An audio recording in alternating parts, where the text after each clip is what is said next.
sa Panginoon, isang bagong awitin. Magsiawit kayo sa Panginoon, buong sandaigdigan.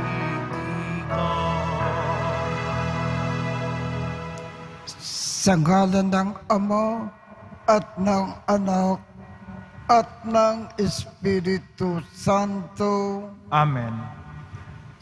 Sumainyo ang Panginoon. At sumayo rin. Aminin natin ang ating mga kasalanan upang tayo ay maging marapat gumanap sa banal na pagdiriwang. Panginoong Jesus, binigyan mo kami ng bagong buhay. Panginoon, kaawaan mo kami. Panginoon, kaawaan mo kami. Panginoong Jesus, pinapatawad mo ang aming mga kasalanan. Kristo, kaawaan mo kami. Kristo, kaawaan mo kami. Panginoong Jesus, binabahagi mo sa amin ang iyong katawan at dugo sa Eucharistia. Panginoon, kaawaan mo kami. Panginoon, kaawaan mo kami. Kaawaan tayo ng Diyos Amang makapangyarihan. Patawarin ang ating mga kasalanan at patnubayan tayo sa buhay na walang hanggan. Amen. Manalangin tayo.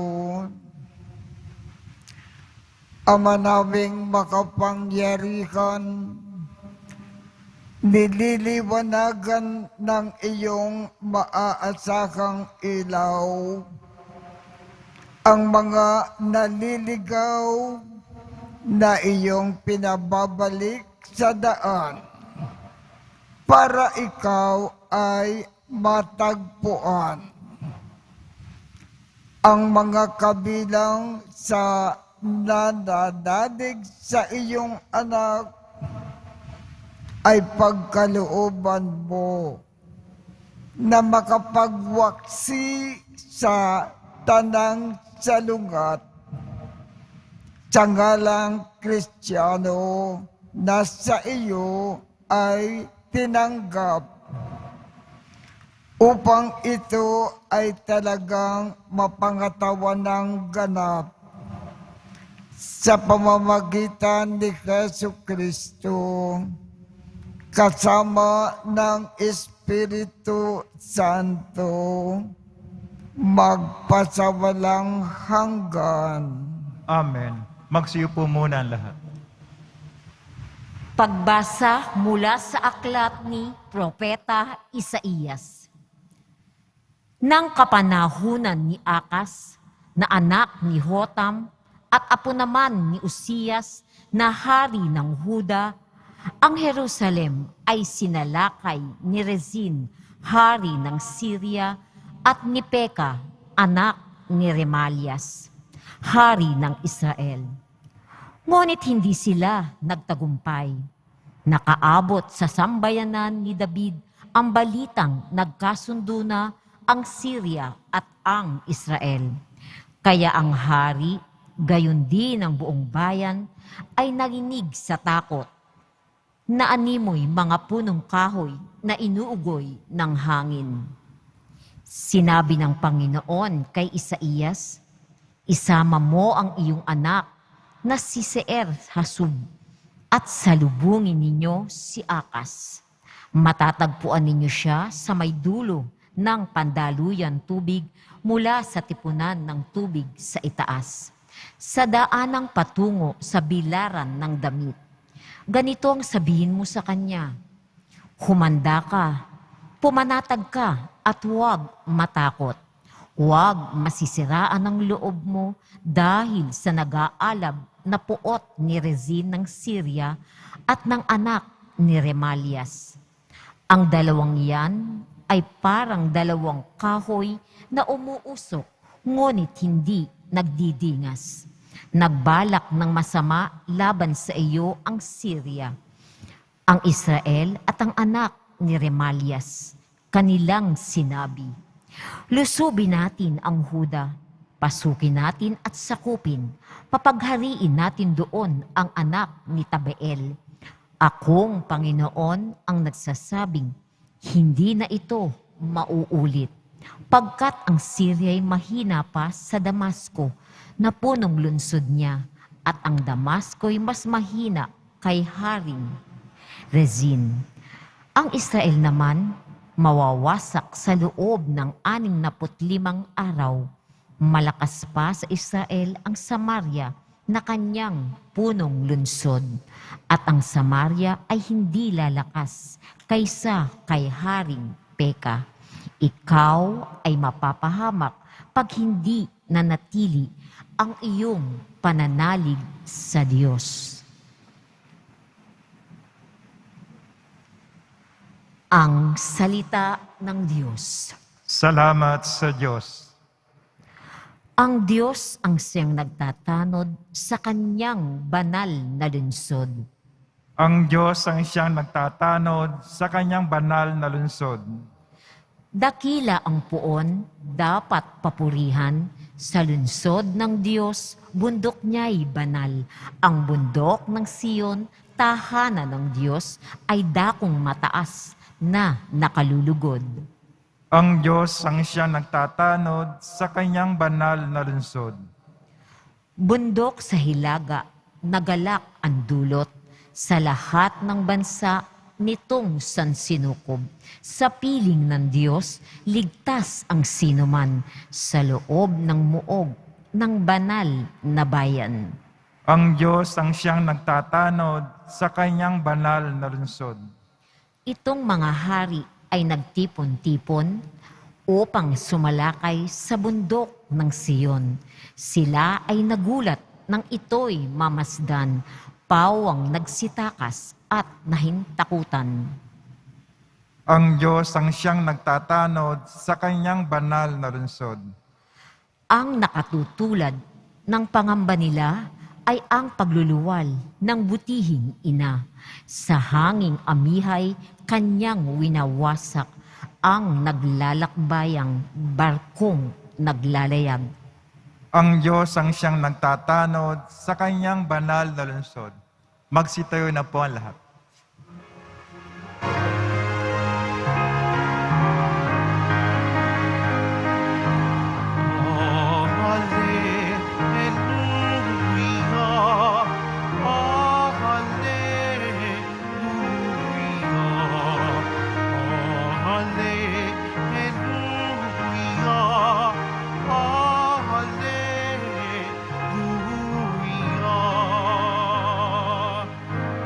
Dinggin ninyong lahat ngayon ang tinig ng Panginoon sa loob na mahinahon.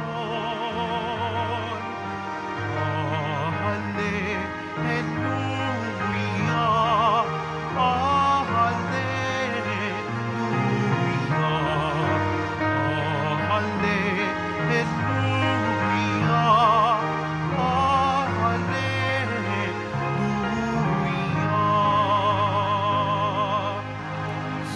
Sumainyo ang Panginoon. At sumayo rin. Ang mabuting balita ng Panginoon ayon kay San Mateo. Papuri sa iyo, Panginoon.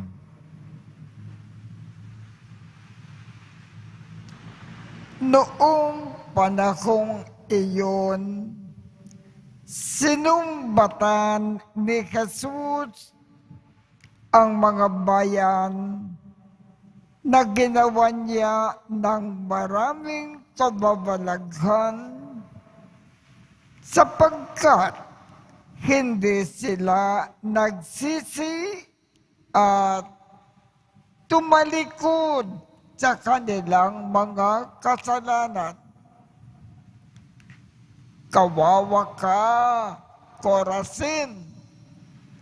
Kawawa ka, Bethsaida. Sapagkat kung sa Tiro at Sidon ginawa ang mga kababalaghan na ginawa sa inyo, malaon na sanang nagdaramit ng sako at nauupo sa abo ang mga taga roon upang ipakilalang sila ay nagsisisi. Ngunit sinasabi ko sa inyo, sa araw ng paghuhukom ay higit na mabigat ang sasapitin ninyo kaysa sasapitin ng mga taga-Tiro at taga-Sidon.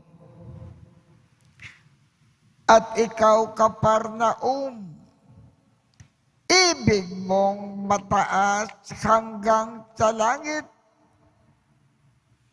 Ibabagsak ka sa Hades, sapagkat kung sa Sodoma ginawa ang mga kababalaghan na ginawa rito sa inyo, sana nanatili pa itong hanggang ngayon. Ngunit sinasabi ko sa inyo, sa araw ng paghuhukom ay higit na mabigat ang ipaparusa sa inyo kaysa dinanas ng Sodoma. Ang mabuting balita ng Panginoon. Pinupuri ka namin, Panginoong Jesucristo. Magsiupo muna ang lahat. Ang nilalaman po ng ating ebanghelyo ngayong umaga. Kung ginagawa ng lakat ng Panginoon para sa atin, para tayo ay magsisi sa ating mga ginagawang kasalanan at magbagong buhay. At ayaw pa rin natin magsisi at magbagong buhay. Nananatili pa rin tayo sa ating mga ginagawang pagkakasala. Ano ang mangyayari kung tayo ay namatay? Katakot-takot na pagdurusa ang ating sasapitin sa kabilang buhay. Kaya, sikapin natin magsisi, magbagong buhay sa ating mga ginagawang kasalanan para pagdating ng ating kamatayan, hindi tayo magdurusa ng husto sa labas ng langit.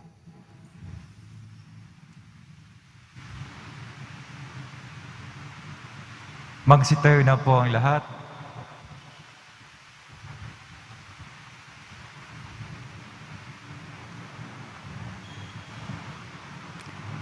Minamahal kong mga kapatid, matiisin ang Diyos at mulat sa ating mga paghihirap. Manalangin tayo sa Kanya upang tulungan niya tayo sa daan ng pagbabalik loob at pagbabagong buhay. Ang ating tugon, panibaguhin mo kami, Panginoon. Panibaguhin mo kami, Panginoon. Ang Kristiyanong nananalig naway tumugon sa tawag ng pananampalataya at pagbabalik loob, manalangin tayo. Panibaguhin mo kami, Panginoon. Tayo naway bigyan ng Diyos ng katapangan na italaga ang ating sarili para maging malaya kay Kristo ang mga taong napipiit sa kanilang pagkakamakasarili. Manalangin tayo. Panibaguhin mo kami, Panginoon. Yaong may mga pusong hungkag at nananlalamig, naway makatagpo ng kaligayahan sa pag-ibig ng Diyos at ng kanilang kapwa. Manalangin tayo. Panibaguhin mo kami, Panginoon. Ang mga may karamdaman sa isip at katawan, naway magkaroon ng ganap na kagalingan. Manalangin tayo. Panibaguhin mo kami, Panginoon. Ang mga namayapa naway masiyahan sa maliwanag na bukang liwayway ng buhay na walang hanggan. Manalangin tayo. Panibaguhin mo kami, Panginoon.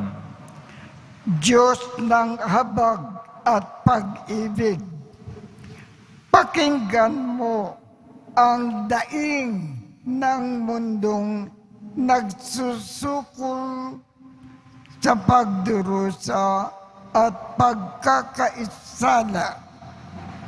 Palayain mo nawa kami sa pamamagitan ni Kristo na aming Panginoon. Amen. Magsiyo po muna ang lahat.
Magsitayo na po ang lahat.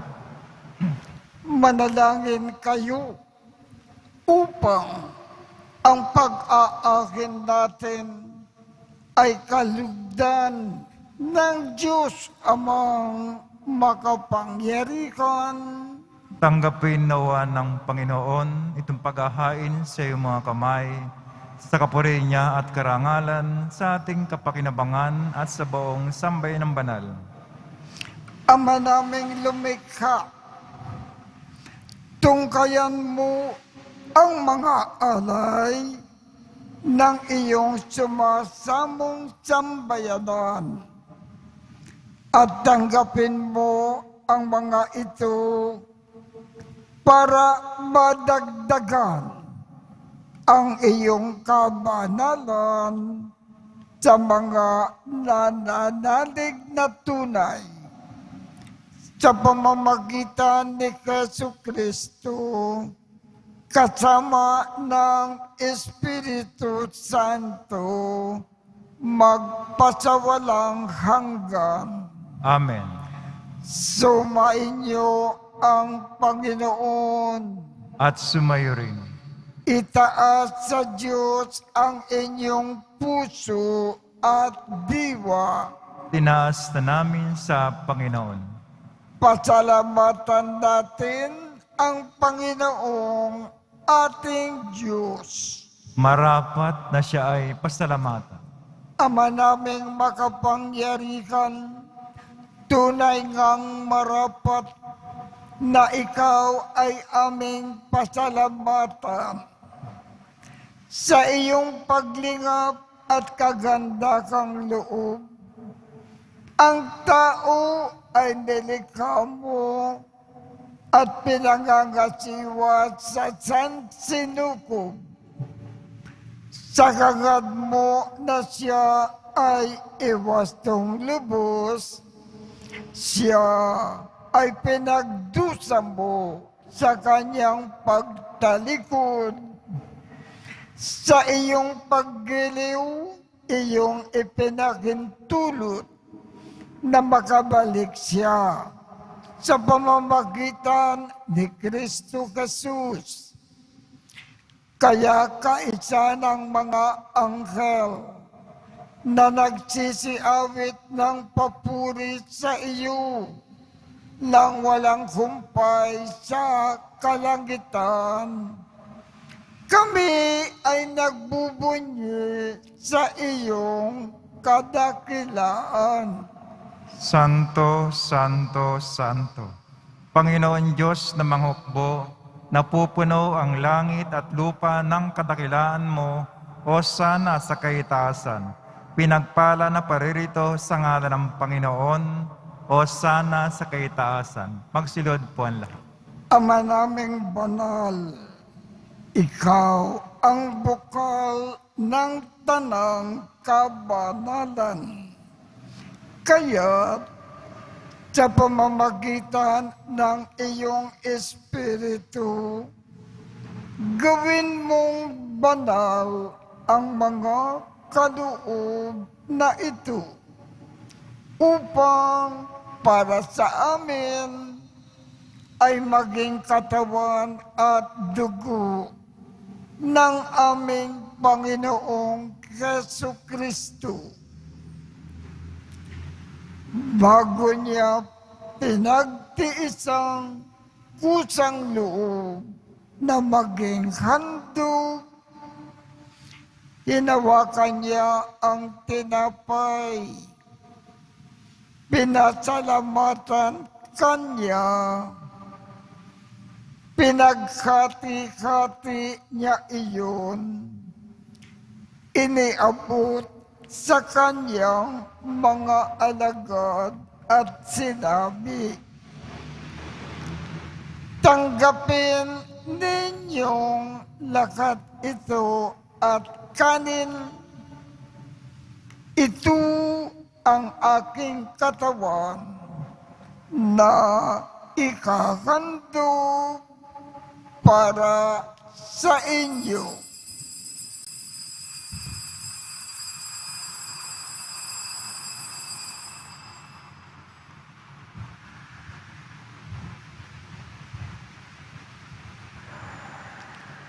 Gayon din naman, noong matapos ang hapunan, hinawakan niya ang kalis, muli kanyang pinasalamatan, iniabot niya ang kalis sa kanyang mga alagad at sinabi, tanggapin ninyong lahat ito at inumin. Ito ang kalis ng aking dugo, ng bago at walang hanggang tipan.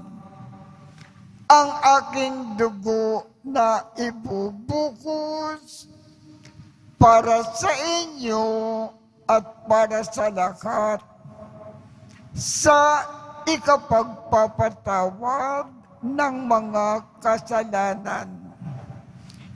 Gawin ninyo ito sa pag-alaala sa akin.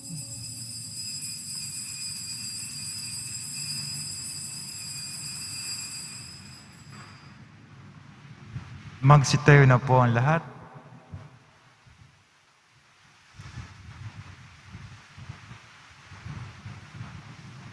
Ipagbunyi natin ang misteryo ng pananampalataya. Si Kristo'y namatay, si Kristo'y nabuhay, si Kristo'y babalik sa wakas ng panahon. Ama, ginagawa namin ngayon ang pag-aalala sa pagkamatay at muling pagkabuhay ng iyong anak. Kaya't iniaalay namin sa iyo ang tinapay na nagbibigay buhay at ang kalis na nagkakaloob ng kaligtasan. Kami ay nagpapasalamat dahil kami ay iyong minarapat na tumayo sa harap mo para maglingkod sa iyo. Isinasamo namin kaming magsasalo-salo sa katawan at dugo ni Kristo ay mabuklod sa pagkakaisa sa pamamagitan ng Espiritu Santo. Ama, lingapin mo ang iyong simbakang laganap sa buong daigdig. Puspusin mo kami sa pag-ibig. Kaisa ni Francisco, aming Papa, Jose, aming Obispo, at ng Tanang Kaparian. Alalahanin mo rin ang mga kapatid naming nakimlay nang may pag-asa na sila ay muling mabubuhay. Gayon din ang lahat ng mga pumanaw. Kaawaan mo sila at patuloyin sa iyong kaliwanagan. Kaawaan mo at pagindapatin kaming lahat na makasalo sa iyong buhay na walang wakas. Kaisa ng makal na Birhen Maria na ina ng Diyos, ng kabiyak ng puso niyang si San Jose, kaisa ng mga apostol at ng lahat ng mga banal na namukay dito sa daigdig ng kalugod-lugod sa iyo. Maipagdiwang nawa namin ang pagpupuri sa ikararangal mo sa pamamagitan ng iyong anak na aming Panginoong Jesucristo. Sa pamamagitan ni Kristo, kasama niya at sa Kanya, ang lahat ng parangal at papuri ay sa iyo, Diyos Amang makapangyarihan, kasama ng Espiritu Santo, magpasawalang hanggan. Amen.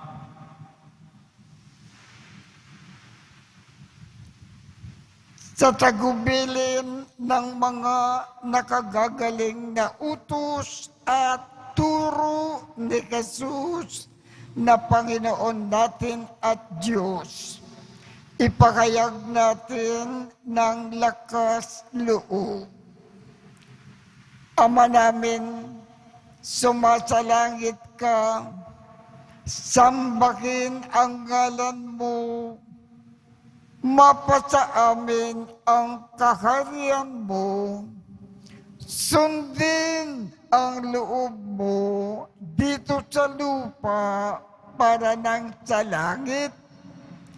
Bigyan mo kami ngayon ng aming kakanin sa araw-araw at patawarin mo kami sa aming mga sala para ng pagpapatawad namin sa mga nagkakasala sa amin. At huwag mo kaming ipakintulot sa tukso at iadya mo kami sa lahat ng masama. Hinihiling namin, Ama, iadya mo kami sa lahat ng masama. Pagkalooban kami ng kapayapaan sa araw-araw. Iligtas sa kasalanan at ilayo sa lahat ng kapakamakan. Samantalang aming pinananabikan ang dakilang araw ng pagpapakayag ng tagapagligtas naming si Jesu Kristo. Sapagkat iyo ang kaharian at ang kapangyarihan, ang kapurihan, magpakailanman. Amen. Panginoong Jesu Kristo, sinabi mo sa iyong mga apostol, kapayapaan ang iniiwan ko sa inyo. Ang aking kapayapaan ang ibinibigay ko sa inyo.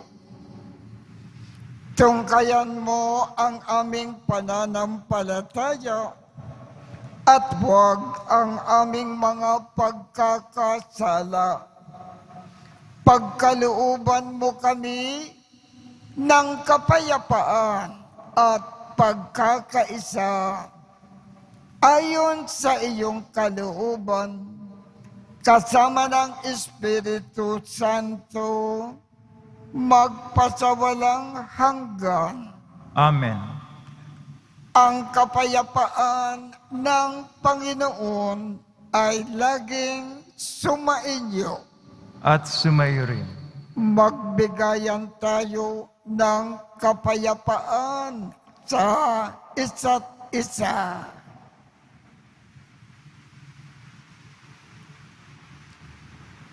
Kordero ng Diyos na nag-aalis ng mga kasalanan ng sanlibutan, maawa ka sa amin. Kordero ng Diyos na nag-aalis ng mga kasalanan ng sanlibutan, maawa ka sa amin. Kordero ng Diyos na nag-aalis ng mga kasalanan ng sanlibutan, ipagkaloob sa amin ang kapayapaan. Magsilod po ang lahat.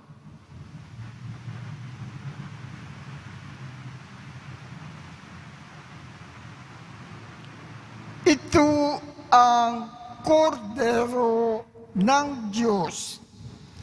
Ito ang nag-aalis ng mga kasalanan ng sanlibutan. Mapalad ang mga inaanyayahan sa kanyang piging. Panginoon, hindi ako karapat-dapat na magpatuloy sa iyo, ngunit sa isang salita mo lamang ay gagaling na ako.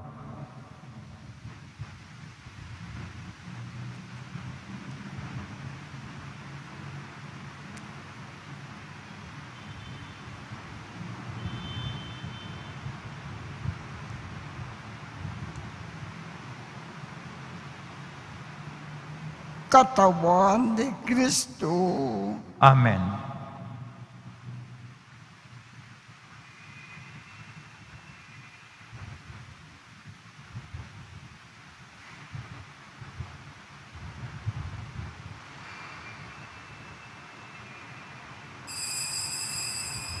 Para sa lahat ng tatanggap ng banal na komunyon, manatili lamang po kayo sa inyong mga pwesto o kinauupuan. Huwag na po kayong aalis o lilipat ng lugar. Ang pari at mga lay minister po ang magabot sa inyo ng komunyon upang maiwasan ang inyong pagdidikit-dikit. Sumunod po tayo. Maraming salamat po.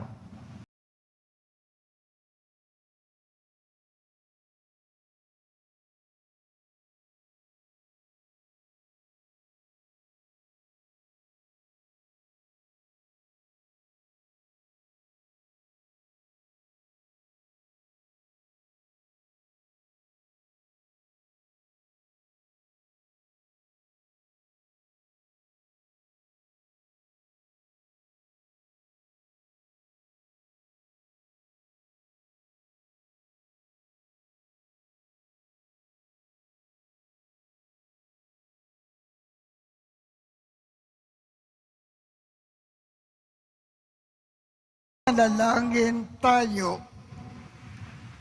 Ama naming mapagmahal, kaming mga pinapagsalo mo sa piging na banal ay makatanggap nawa ng bunga na karagdagan ng iyong pagliligtas na aming ipinagdiriwang sa pamamagitan ni Jesucristo, kasama ng Espiritu Santo, magpasawalang hanggan. Amen. Sumainyo ang Panginoon At sumayo rin. at pagpalain kayong lahat ng makapangyarihang Diyos, Ama, Anak, at Espiritu Santo. Amen. Tapos na po ang misa. Humayo tayong mapayapa. Salamat sa Diyos.